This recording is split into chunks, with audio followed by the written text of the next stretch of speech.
이 본문은 인구조사를 하라 하는 여호와의 명령이죠. 인구조사를 하라. 단지 인구조사가 아니고 군대를 조직하라는 명령입니다. 군대를 조직하라. 군대도 단순한 세상 나라 군대가 아니고 여호와의 군대입니다. 이스라엘 교회가 여호와의 군대라는 겁니다. 교회를 우리는 익히 잘 알고 있는데 기본적으로 교회를 한마디로 이것이다 하고 가르치지 않았다는 것. 그렇죠? 교회를 한마디로 정의를 내려보라. 정의를 내릴 수가 없다 하는 겁니다. 그래서 성경에도 한마디로 교회는 이것이다 하고 가르치는 곳이 없어요. 그건 교회라는 게 너무나 포괄적이고 풍성하고 심오하기 때문에, 신비하기 때문에 한마디로 다 표현할 수 없다는 겁니다. 그래서 교회라는 걸 놓고 여러 각도에서, 다각도에서 교회는 하나님의 백성이다. 교회는 그리스도의 군사다. 교회는 그리스도의 약물이다. 그리스도의 몸이다. 성령의 전이다. 이렇게 다각도로 표현해서 가르치셨다. 성경에서 그렇게 가르칩니다. 그러니까 교회를 여호와의 군대다. 요거는 한 각도에서 볼 때 그렇게 보인다는 겁니다. 여호와의 군대와 같다 하는 겁니다. 군대면 우리가 얼른 생각할 수 있는 게 하나님께서 계시하실 때에는 당시 사람들이 알아들어야 하니까 사람들이 쓰고 있는 것, 쉽게 알 수 있는 것을 차용해서 가르쳤거든요. 군대 하면 얼른 알 수 있는 게 전쟁한다. 이렇게 모집해서 훈련하고 전쟁을 한다는 거 금방 알 수가 있죠. 전쟁을 하는데 그럼 누구와 싸우느냐? 싸움의 대상, 전쟁의 대상이 누구냐? 여호와의 군대 전쟁한다. 누구와 싸우느냐? 이 점을 생각하면서 말씀 듣겠습니다. 먼저 본문으로 바로 들어갈까요? 1절에 보면 이스라엘 자손이 애굽 땅에서 나온 후 둘째 해 둘째 달 첫째 날에 여기까지 이스라엘 자손들이 애굽에서 나와서 지금 어디에 머물러 있죠? 어디에 있죠? 시내산에 아직 있죠? 시내산에서 지금 광야로 떠나지 않고 있습니다. 떠나기 한 20일 전쯤이죠. 이제 한 20일만 있으면 떠나는데 그 전에 인구 조사를 위해서 지금 그 이야기하기 전에 애굽에서 나온 지 얼마나 됐느냐 하는 걸 아주 구체적으로 말하죠. 둘째 해, 둘째 달, 첫째 날. 요거는 이스라엘 자손들이 애굽했던 때를 1년째로 보고 1월 달로 보고 그러니까 하나님께서 정하신 달력이죠. 그러면 둘째 해면 1년째 됐다는 거죠. 지금 여기까지 시내산 지금 현재까지 인구조사하기 직전까지 출애굽한 지는 1년, 만 1년이 됐다는 겁니다. 여기 둘째 달 첫째 날이라고 했으니까 2월 1일이란 말이죠. 그러면 출애굽한 달을 첫째 달이라 1월 달이라고 하면 한 달이 됐다는 거죠. 근데 우리가 얼른 알 수 있는 건 출애굽할 때, 애굽에서 나올 때 언제 나왔죠? 정확한 날짜가 있죠? 6월절 그 이튿날 나왔죠. 6월절은 14일부터 시작이 되죠. 15일 날 아침에 짐 싸들고 애굽에서 나왔습니다. 그러면 15일 날 나왔으니까 한 달에 15일을 빼버리면 15일이 남죠. 그러면 애굽에서 나온 지가 지금 만 1년 보름 15일째이죠.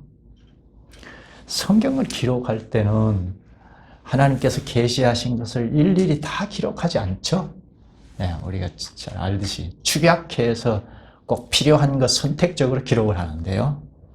그러니까 일일이 다 기록하면 성경 66권으로는 부족하죠. 많이 없죠. 그 중에 꼭 필요로 한 걸 택해서 기록을 하는데, 여기 둘째 해, 그러니까 애굽에서 나온 지 만 1년 보름이 됐다, 이렇게 정확하게 기록을 하는데, 이렇게 하는 이유는 그만큼 중요하다는 겁니다. 애굽에서 나온 게 구약 교회원들 이스라엘에게는 매우 중요하다는 겁니다. 그래서 인구 조사를 하라 하시는 명령을 하기 직전에 애굽에서 나온 지 언제 나왔는지 아느냐? 1년 보름이 됐다, 이렇게 선을 그어서 말합니다. 조금 더 거슬러 올라가면 창세기 후반부, 요셉이 애굽에 여차저차해서 와서 총리가 됐죠. 요셉이 총리가 되자 가나안 땅에 있는 아버지 야곱을 초청하죠. 야곱만 초청하는 것이 아니고 야곱 공동체 전체를 초청하죠. 그래서 한 70여 명이 가나안 땅에서 애굽으로 내려와서 고센 땅에 머물러 살기 시작했습니다. 이는 우리가 너무 잘 알죠. 그때부터 대략 한 430년가량 생활하다가 지금 애굽에서 나왔죠. 애굽에서 출발해서 한 2개월 만에 시내산에 지금 당도했어요. 그리고 시내산에서 지금까지 머물러 있습니다. 2개월 뺀다고 해도 11개월 정도 되죠. 약 1년가량 시내산에서 머물러 있습니다.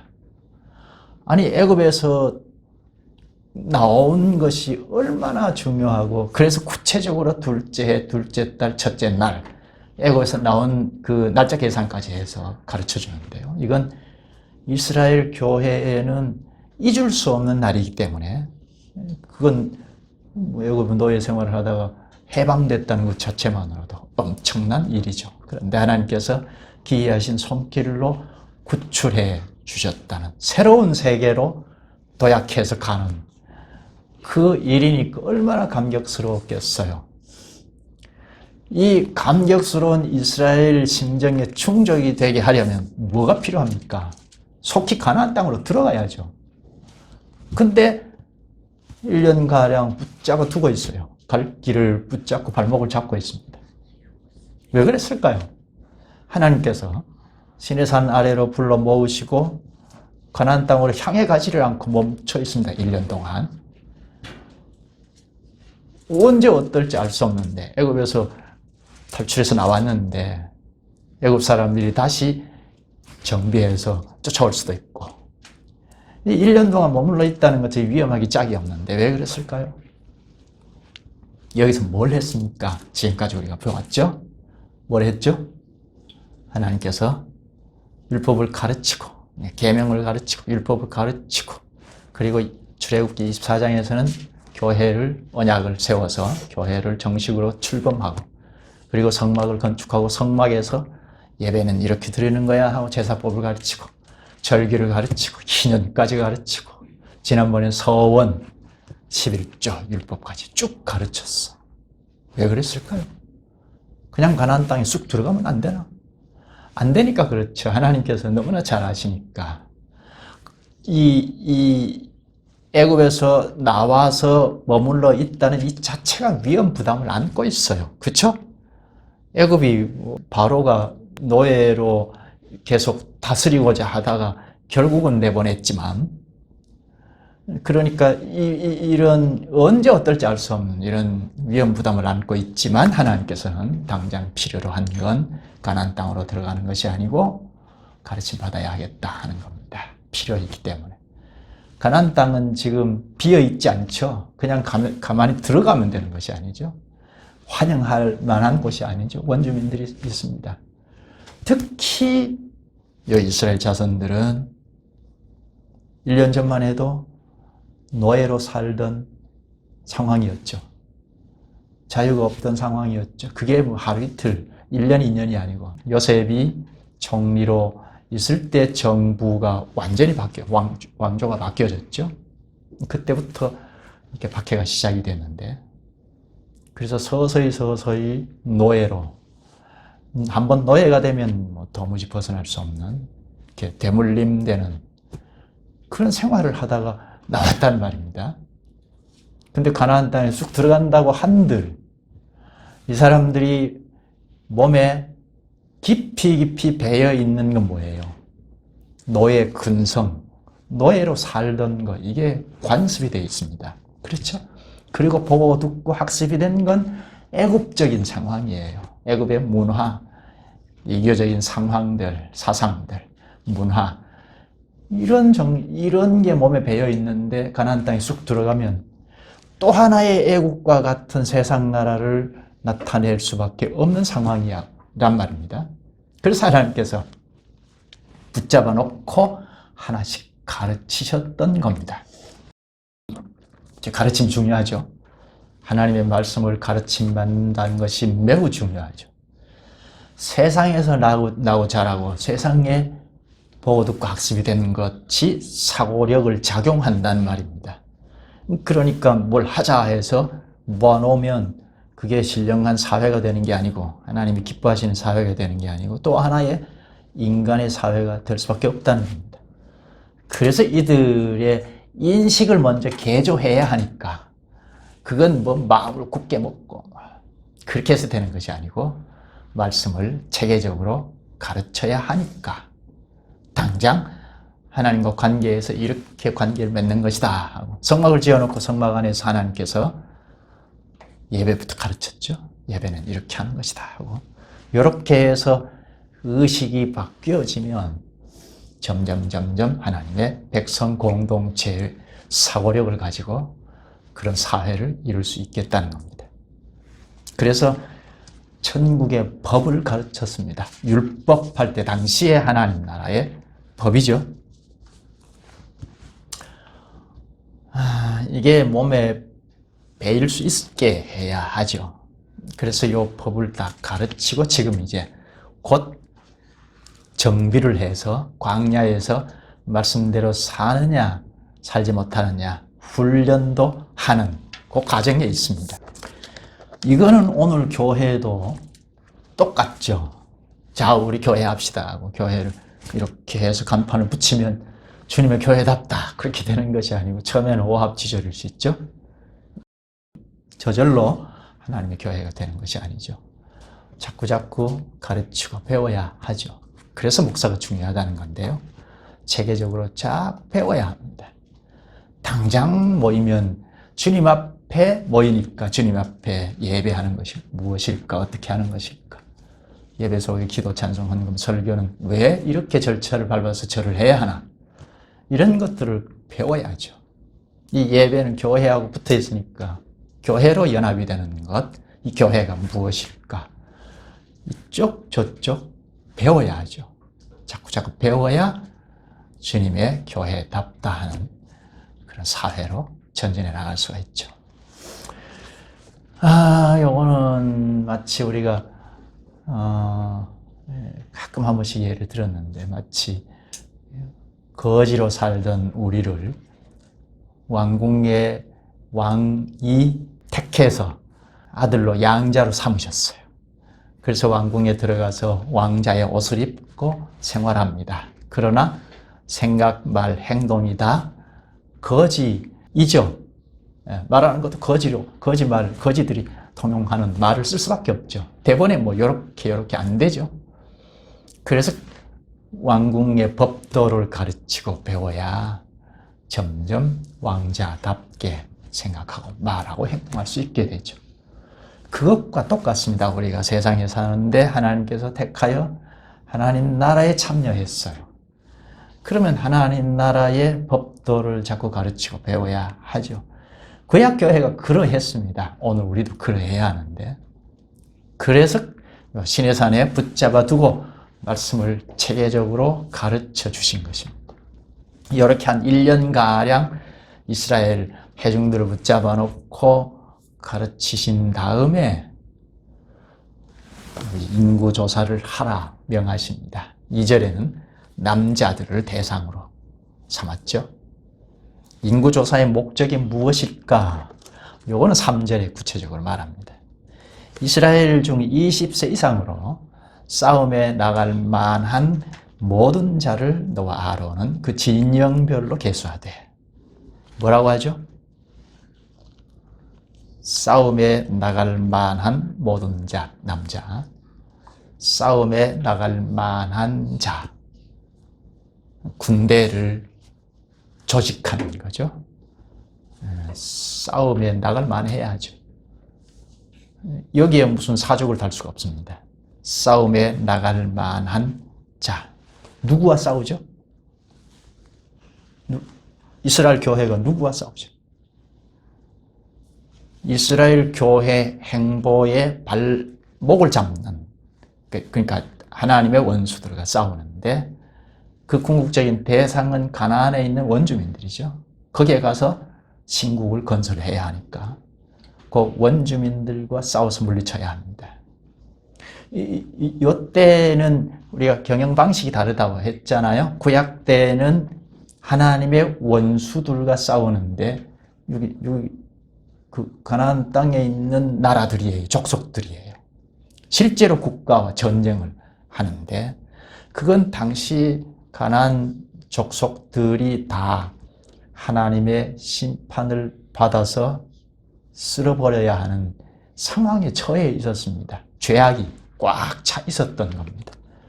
그러니까 세상 나라도 하나님 나라의 발목을 잡는 세상 나라이면 하나님께서 징계를 하죠. 멸해버리신다 하는 겁니다. 이렇게 출애굽 이스라엘이 애굽에서 나온 건 바로 구원을 받아서 잘 먹고 잘 사는 것이다. 그게 목적이 아니죠. 가나안 땅에 들어가기 위하여 출애굽했습니다. 그냥 들어가면 되는 게 아니기 때문에 원주민들과 싸워야 하기 때문에 그 가나안의 원주민들이 딱 선점해 있습니다. 그들을 물리쳐야, 이런 점에서 하나님의 도구죠. 이스라엘 교회가 죄악이 관영한 가나안 족속들을 진멸하시기 위하여 교회가 그릇으로 쓰시는 거죠. 이건 어느 시대나 그렇습니다.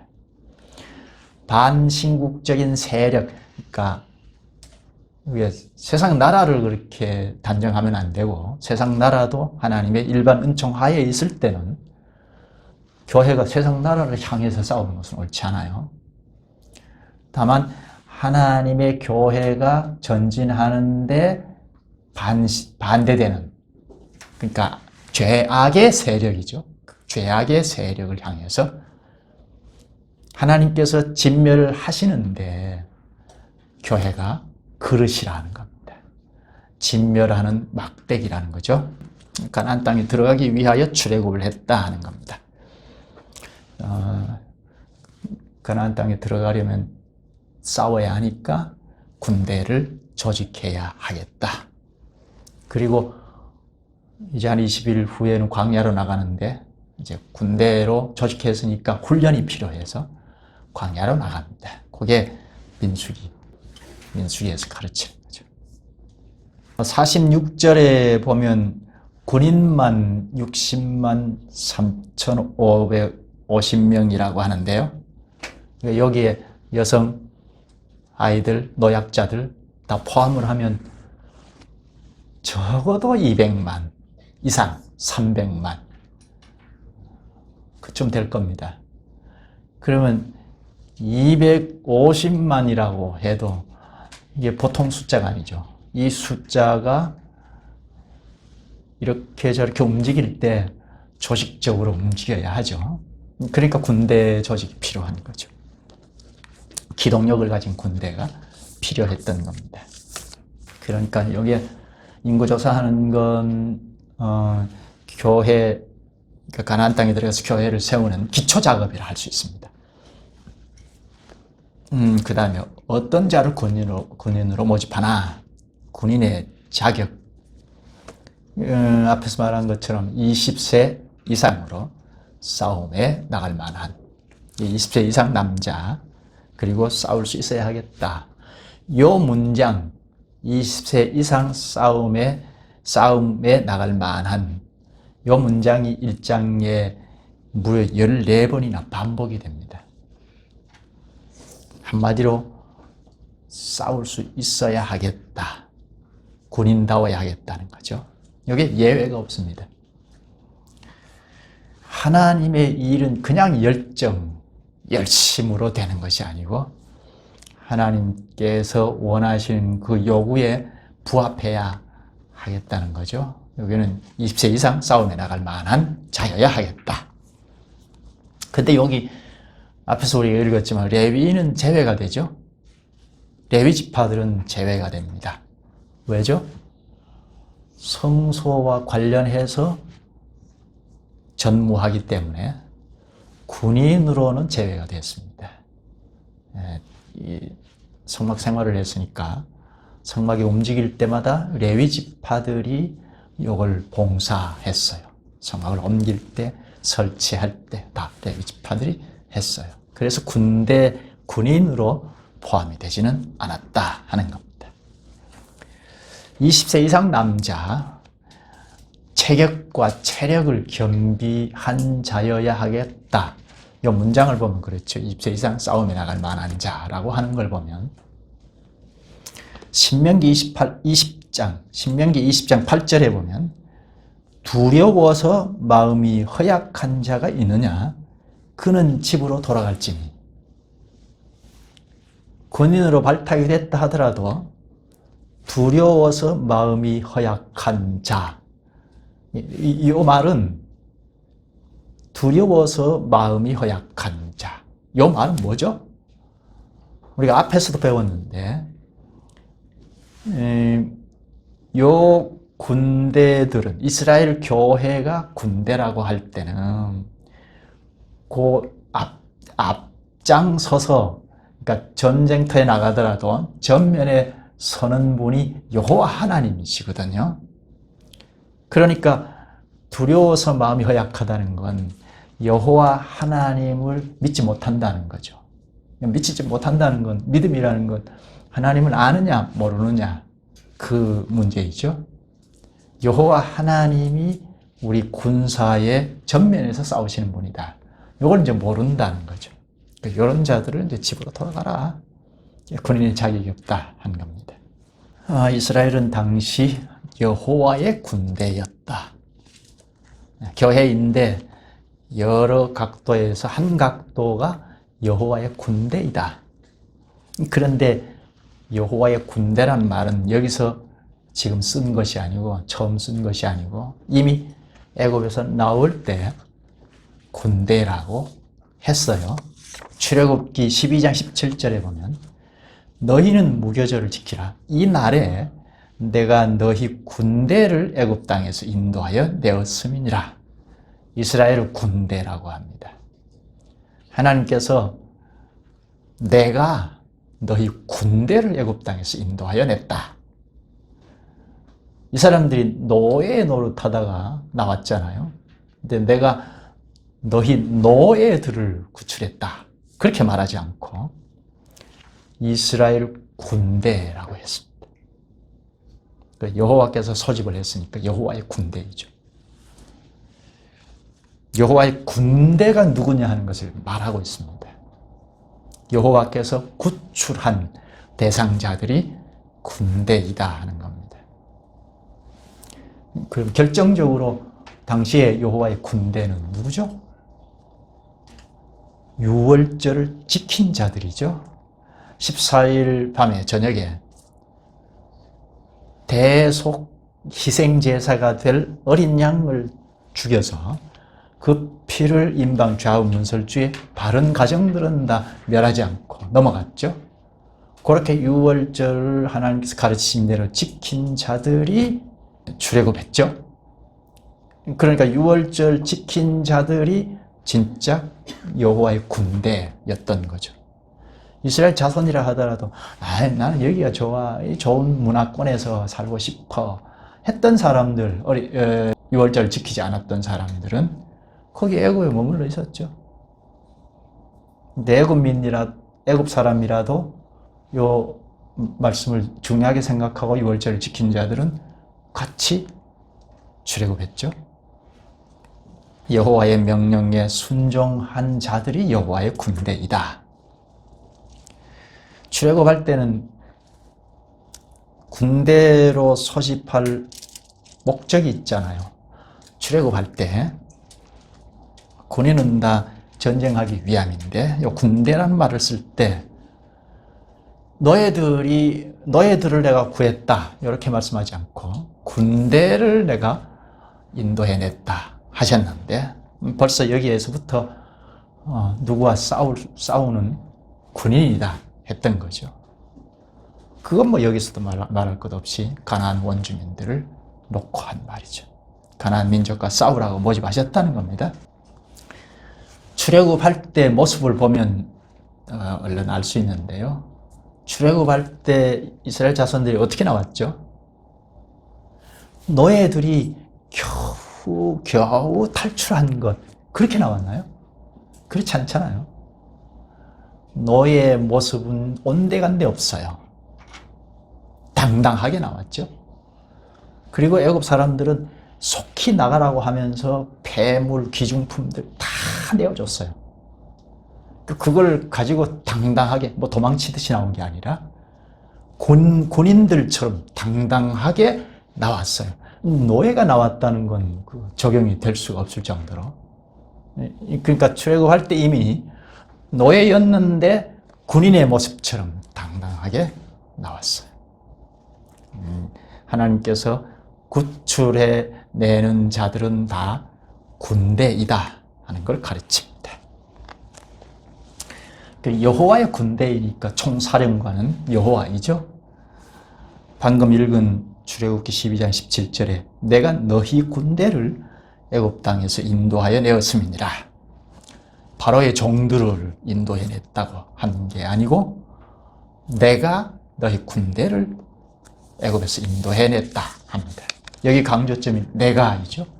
여호와께서 요 이스라엘 군대의 총사령관이라는 말입니다.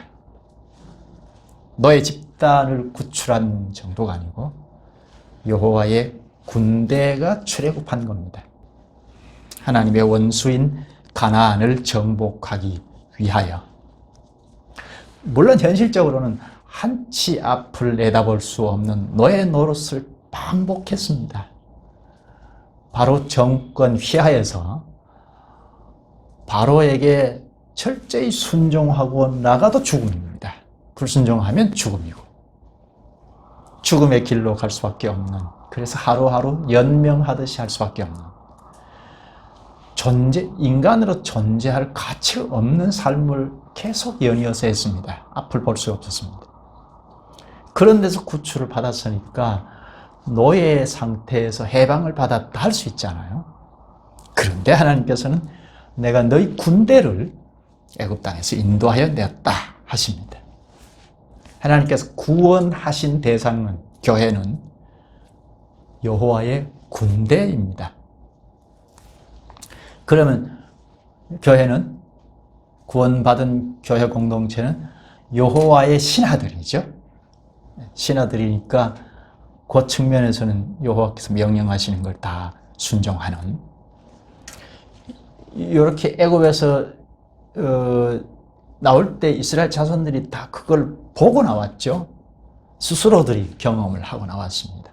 아, 우리가 노예 노릇했는데 언제 했냐 하듯이 당당하게 걸어 나왔어요.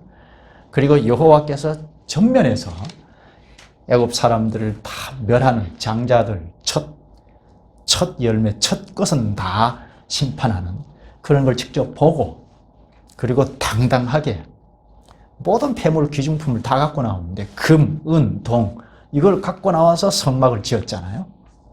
광야에 나와서 성막을 어떻게 짓겠어요? 성막 그 재료들이 금이 많고 은도 많고 한데 그걸 성막을 다 지었잖아요. 이렇게 당당하게 나왔어요. 그걸 목격하고 실제로 경험하면서 나온 이스라엘 회중들은 어떤 의식을 가져야 할까요? 어떤 생각을 할까요? 아, 우리가 여호와께서 불러내신, 여호와께서 소집한 군인들이다. 그러지 않겠어요? 여호와께서 전면에서 저 원수들하고 싸워서 물리치시고 우리가 승리하게 하셨다. 그럼 앞으로도 여호와께서 앞에서 싸우시고 우리는 그 행보에 발맞춰서 가면 승리한다. 그렇게 의식하지 않았겠어요? 그래야 하죠.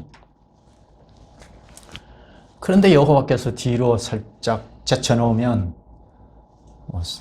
싸운다 한들 이길 수 없다 하는 것이겠죠? 광야로 이제 20일 후면 떠나는데요. 10장에 가면 이제 군인으로 정비되어서 질서 있게 행군해 나갑니다. 한 200만, 300만 되는 이스라엘 회중들이 질서 있게 행군해 나갑니다. 근데 21장 그리고 31장에 가면 전쟁을 해요. 광야에서 벌써. 근데 전쟁하기만 하면 다 이깁니다. 여호와께서 앞장서시니까 전쟁하기만 하면 이깁니다. 그런데 불평하고 이스라엘 백성들이 불평하고 원망했을 때는 하나님의 징계를 받았습니다. 그때는 여호와 하나님이 전면에 앞장서지 않은 때죠. 제켜놓을 때 원망하고 불평하고 죽을 수밖에 없다 했는데 여호와를 앞세우실 때는 전쟁해도 다 이기더라 하는 겁니다. 요게 이제 광야에서 훈련의 과정에서 벌써 체득하게 하셨어요. 아, 여호와께서 앞장서시면 우리가 이기는구나. 여호와를 살짝 제켜놓으면 아, 실패하는구나. 이걸 체득하게 해주신 겁니다.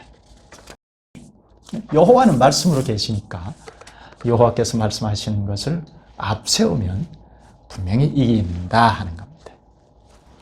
이스라엘 군대는 여호와께서 앞장서신다. 이거 어디에서 알 수 있죠? 이스라엘 사람들은 실제로 보고 알았는데 어디서 알 수 있죠? 구름이 앞서는 걸 보고. 그런데 전쟁터에 가서 전쟁할 때 법궤가 항상 앞섰잖아요. 지난번에 우리가 배웠는데, 지지난번인가요? 가자 할 때 구름이 앞서서 가자 할 때 텐트를 다 걷어서 성막도 다 걷어서 가는데 법궤가 맨 앞장 섰어요.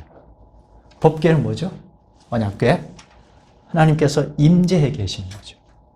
법궤가 앞장섰다는 건 하나님이 우리를 앞서서 지금 가신다 하는 거죠. 이스라엘 교회는 자꾸 뒤따라 갔습니다. 하나님이 전면에서 우리를 인도해 가신다 하는 걸 체득한 겁니다. 그래서 사사시대 이후에는 하나님을 전쟁의 신으로 묘사했어요. 전쟁의 신, 이스라엘 회중들을 앞서서 가시는 이걸 보고 전쟁의 신으로 묘사했어요. 전쟁의 신으로 묘사된 말이 뭔지 아시죠? 만군의 여호와. 만군의 여호와라는 말은 구약 성경에 굉장히 많이 썼어요. 만군의 여호와라는 말은 전쟁의 신이라는 말입니다. 요거는 그리스 신화에 나오는 전쟁의 신 아테네와는 차원이 다른 겁니다. 만군의 여호와, 전쟁의 신, 요건 죄악과 싸우는 분이라는 겁니다. 죄악의 세력과는 싸우신다. 싸우시면 반드시 이긴다 하는 겁니다. 하나님은 만군의 여호와이십니다. 성경에 만군의 여호와께서 장차 죄악 세상을 평정하신다 하고 가르칩니다. 공평과 정의의 세상을 세우실 거라 합니다.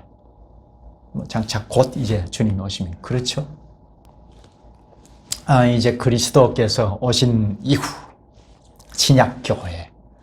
신약교회도 정신은 똑같죠. 구약교회보다 훨씬 밝히 가르치셨는데요. 그 핵심은 정신은 같습니다. 신약교회인 우리도 죄악 세력, 죄악 세상과 싸우는 군인이라 하는 겁니다. 교회가 죄악 세력과 싸운다. 이거 잘 생각해야 하는데요. 세상 나라와 싸우는 게 아닙니다. 교회가 세상 나라와 맞상대하는 게 아니고 죄악 세력과 싸운다. 세상 나라가 죄악 세력이면 맞서 싸우는 겁니다. 물질이 죄악 세력이 되면, 세력화되면 물질하고도 싸우는 거죠. 권세하고도 싸우고.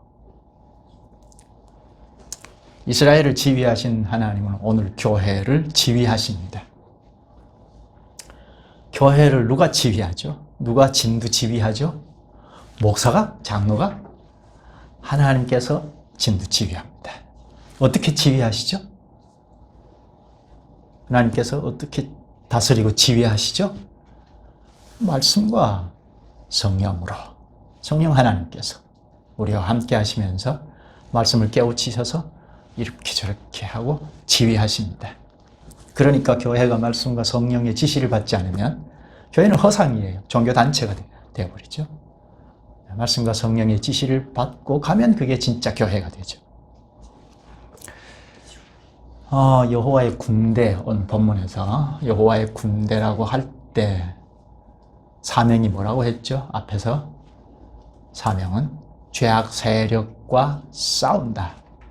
군대라고 할 때는 그 싸움의 대상이 죄악 세력이라는 겁니다.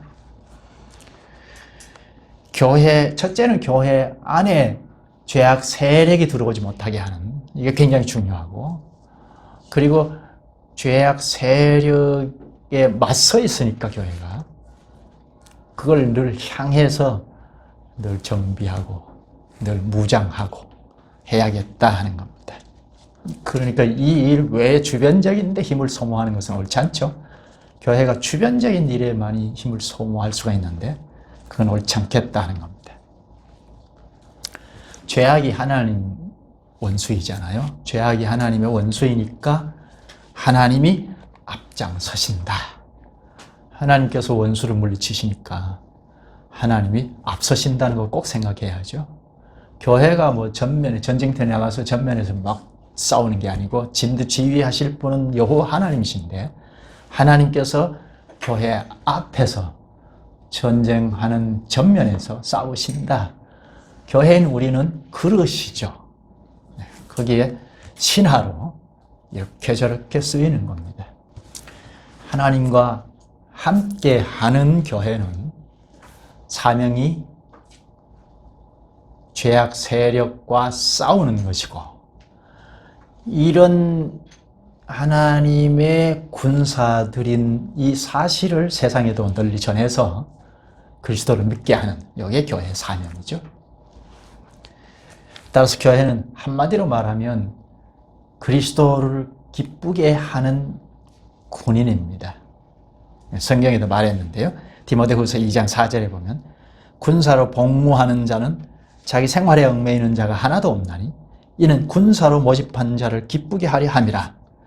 이게 바울이 디모데에게 한 말인데 교회를 향해서 한 설교입니다. 그리스도인은, 교회는 그리스도께 부름을 받은 거죠. 그리스도의 대속의 은혜를 입고 그리스도에게 연합이 된. 그러니까 군대라는 그림으로 말하면 그리스도께서 모집한 거죠. 교회인 우리는 그리스도께서 모집했습니다. 모집한 자를 기쁘게 하라 했는데 그리스도를 기쁘게 하는 거죠. 교회가 할 일은 그리스도께서 우리를 모집했으니까 그리스도를 기쁘게 하는 것. 이게 중요한 사명이죠. 그리스도를 어떻게 기쁘게 할까? 어떻게 기쁘게 하죠? 그리스도의 명령을 순종하는 거죠.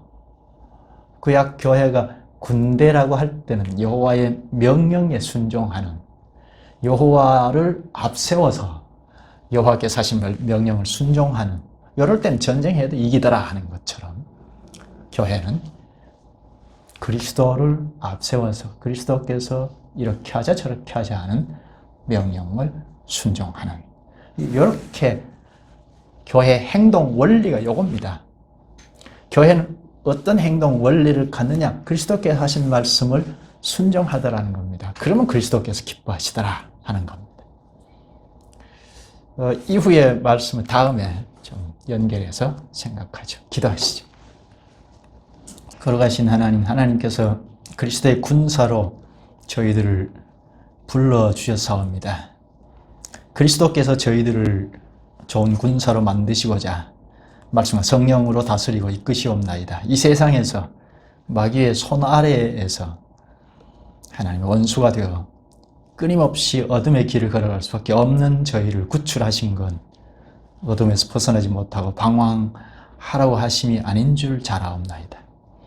잠깐의 진선미를 위하여 낙을 누리는 데만 관심을 쏟는, 그러다가 결국은 죽음의 길로 갈 수밖에 없는 어리석은 자가 되지 않게 하심인 것을 저희가 잘 아옵나이다. 능력이 많으신 주께서 저희를 건져내셔서 그리스도의 좋은 군사로 모아주신 주님, 저희를 이런저런 생활에 얽매여서 군대로 모집한 우리 주님의 뜻을 저버리는 어리석은 자가 되지 않도록 항상 말씀으로 성령으로 깨우쳐 주시옵소서.